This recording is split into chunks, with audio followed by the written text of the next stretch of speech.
Hey everyone, welcome back to Corporate Decoder. Today we're diving into Murphy Oil's latest report. Will it be a gusher of good news, or will their numbers leave us feeling a bit dry? Let's find out. This report gives us a peek into Murphy Oil's annual meeting of stockholders, where they voted on important stuff like who gets to be on the board and how much the top executives get paid. We'll break down the key votes and see what it all means. If you appreciate getting straight insights from corporate documents, make sure you're subscribed. We also have a Discord community linked in the description below. Come join the discussion. First, let's establish what we're looking at. This is a Form 8K, also called a current report.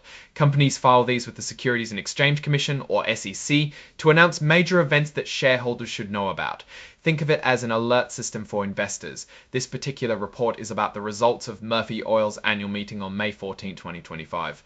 One of the main things voted on at the annual meeting was the election of directors, basically choosing who sits on the company's board. Stockholders got to cast their votes for different candidates, and the results are now public. Let's see who made the cut.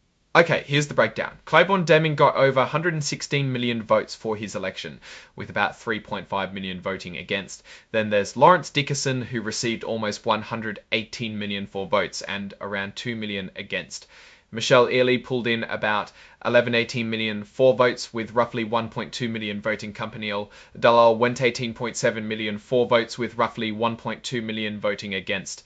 It looks like all the proposed directors were elected. These numbers show pretty strong support for the board members nominated by the company. Looking further, Jeffrey Nolan got about 113.8 million votes for, while almost 6 million were against. He had the highest number of against votes of all candidates.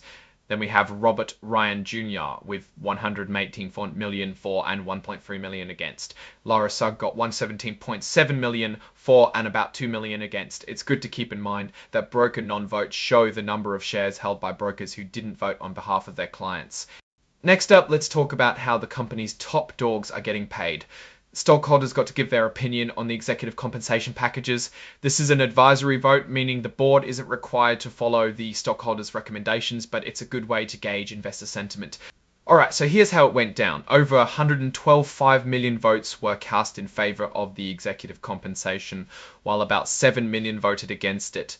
Just over 500,000 people abstained. This means that most shareholders are okay with how the company, even if it's just advisory. Let's move on to the 2025 Long-Term Incentive Plan, also called LTIP.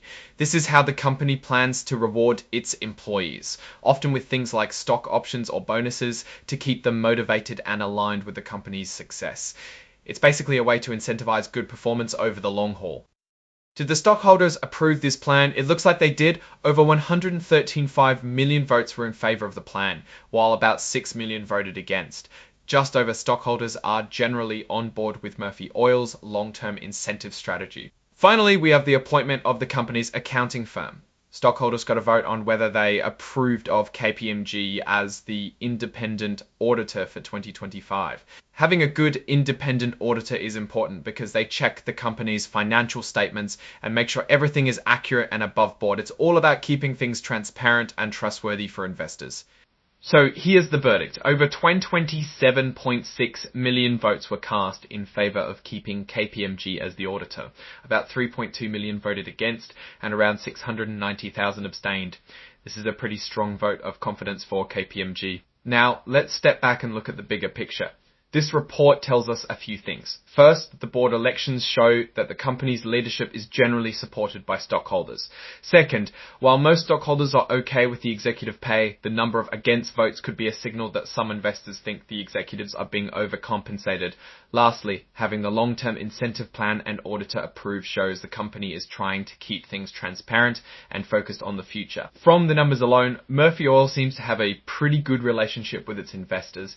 There is nothing to be concerned about, but there are minor signals in these votes that Murphy Oil may need to work on their exec compensation. Alright, that's our breakdown of Murphy Oil's latest filing. What's your take on these numbers and what they signal for the company's future? Drop your thoughts in the comments. If this analysis was valuable, hitting that like button really helps. And subscribe for more deep dives. Don't forget to check out the Discord in the description. Thanks for watching. See you next time.